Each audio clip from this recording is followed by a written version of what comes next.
موقع فضيلة الشيخ الدكتور العابدين بلافريج يقدم لكم آداب وأحكام الصيام. الحامل والمرضع. الحامل والمرضع فيهما حالتان.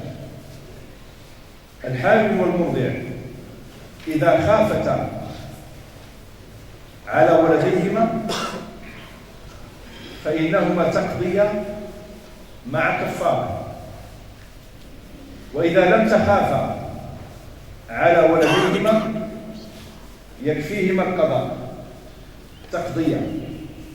ويوجد خلاف في الحامل والمرضع بين الفقهاء، هذا من أحسن الأقوال الذي قلنا. فرق بين أن تخاف الحامل على جنينها أو المرضع على رضيعها، فإن خافت عليه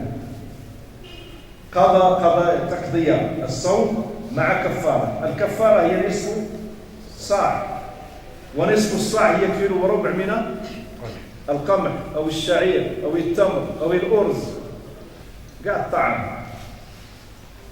هذا هو قدر ذلك الأيام مع الإطعام. أما إن لم تخاف فتقضي الصوم